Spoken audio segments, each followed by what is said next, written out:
Hello, welcome back to the channel. Do you know you can invest in some of the world's largest companies like Apple, Tesla, Microsoft, Google from India, which helps your portfolio to get global exposure. In the last 6 months, Nifty 50 has given negative returns, whereas the US market has given the positive returns, and that's why we should be investing in the US market along with the Indian market. As Indian investors, we often limit ourselves to domestic stocks and mutual funds. While that's great, it can leave us exposed to risk like market volatility or economic downtrends in India. The key to building a great portfolio is diversification. Diversification in investing is the practice of spreading investment across different asset classes or industries or financial instruments to reduce the risk. That's where US market comes into picture for Indians, mainly US ETFs. ETFs like S&P 500 or total market index let you invest in a basket of top performing US companies, giving you the instant global exposure. These funds are well diversified and have historically delivered stable returns over time. One more problem Indian investors do is that they allocate very little amount to the US market. In my opinion, we should invest 5 to 10% of our total investment amount to the US market to see the gain advantage from the US market. By investing in US ETFs, we are not only spreading our risk but also tapping into opportunities that are unavailable in the Indian market. It's like giving your portfolio a great global passport. And the best part with platforms like IndMoney, you can easily invest in the US ETFs directly from your smartphone, starting with minimum amounts. Might be you are investing in the US market using the ETF listed in the Indian market, that is MON 100 or MEFANG. Many investors in India think investing in the ETFs that is listed in the Indian market are equal to the ETF listed in the US market. But that is wrong. Let me explain. Indian ETFs tracking US indices face a challenge called the iNAV versus NAV difference. iNAV or indicative net asset value represents the real-time value of the underlying US stocks, whereas NAV, that is net asset value, on the other hand, is the end of the day price calculated by the fund.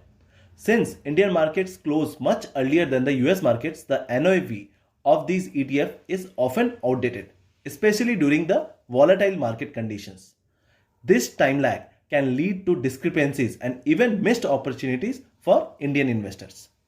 Along with that, the Indian rupee is falling against the US dollar, and investing in the US market using the USD helps to gain more in the long term. When you invest directly in the US ETFs like WU or VTI, you are buying at the live market price, ensuring there is no time lag or price mismatch. Along with that, there is a lower expense ratios. US ETFs typically have lower fees compared to the Indian funds monitoring the US indices, as well as you will get more volatility. US ETFs like WU, VOO or VTI are among the most traded in the world, offering the better liquidity and tighter bid-ask spread, whereas the Indian ETFs are actually much more volatile than the US counterpart.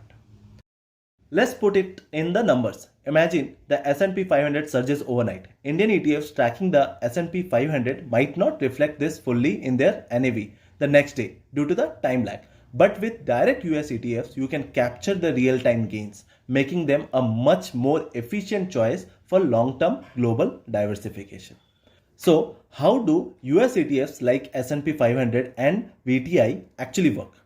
Think of an ETF as a basket of stock. For instance, the S&P 500 ETF invests in the top 500 companies in the US, like Amazon, Google, Tesla, etc. Similarly, VTI gives you exposure to the entire US stock market, from small to large companies. Both options provide instant diversification without the hassle of picking the individual stocks. I was also investing in the Indian ETF, which was tracking the US market indexes.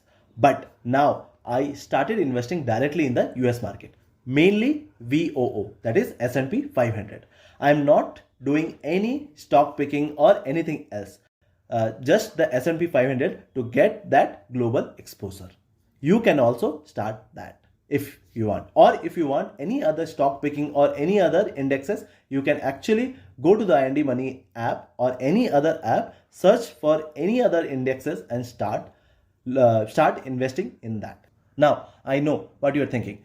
Isn't investing in the US market expensive or complicated? Actually, it's not. With fractional investing, you don't need thousands of dollars. You can start as little as 500 or 1000. Plus, the IndMoney or any app which you are using for the US market app ensures that all regulatory requirements and currency conversions are handled seamlessly. Remember, building wealth is all about taking the first step. Diversifying your investments globally with US ETFs like VOO and VTI is a smart move that aligns you with the global economy. Don't wait for the perfect moment. Start small and stay consistent and watch your portfolio grow. If this sounds like something you want to try, you can download the IndMoney app today and try to invest in the US stocks from there itself. And if you found this video helpful, give it a thumbs up and share it with someone who needs to diversify their portfolio. Don't forget to subscribe for more personal finance tips. See you in the next one. Thank you.